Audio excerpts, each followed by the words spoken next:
get more on the mounting concern that Ireland could default on its debts. I'm joined now from Brussels by Daniel Gros, Director General of the Centre of European Policy Studies. Thank you very much for joining us today.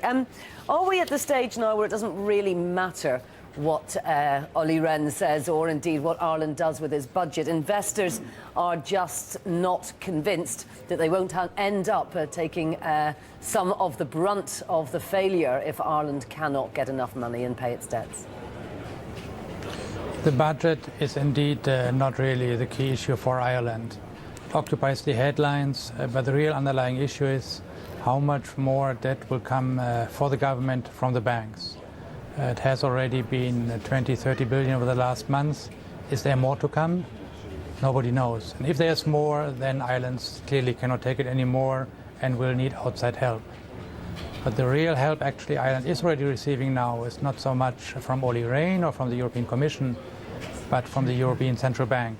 And that's the key issue right now, and the key question mark also over Ireland in the future. Now, when you talk about the central bank, once Germany came out and said that bailouts were really also going to hurt private investors if they had to happen, does that make it just much more difficult for Ireland in this market?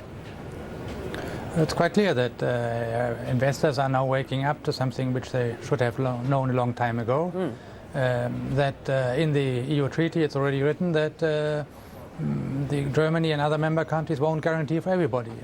So there might be a crunch time sooner or later when a country just cannot make it.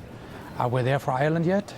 Nobody knows. But I think at this point nobody can also exclude the worst, and that's why the market gets nervous. They need more transparency, especially on what is happening to Irish banks, and that transparency we don't have. Now, you say that we're not there yet.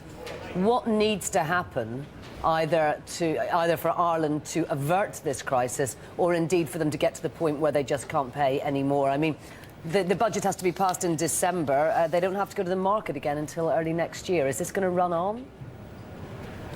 This could last for a long time, but again, it's not so much the budget which is a problem for Ireland. On the budget they can save a couple of billions here or there, but on the banks they can lose 20 billion in one day. And nobody knows really how much more bad debt is in these banks. We really need clarity on what are the assets worth that these banks still have, how much more bonds are outstanding, and is the government willing to mortgage its future by guaranteeing all the bonds of the Irish banks? That's the key question, and on this we should have had already clarity months ago. It was promised several times that we had seen the end of the story, but we still are not at the bottom of this barrel, and if it's a bottomless pit, then Ireland will not be able to make it and will have to go to the European aid fund, and maybe at that point we will also have to start discussing about a haircut. Now, Ireland does appear, certainly the current coalition government, bent on being good Europeans, but there are a growing number of voices in Ireland now saying that an orderly default would actually be in Ireland's longer-term best interests. I think that's the key issue right now, especially not for Irish government debt, which is still moderate, but for the debt of the bank.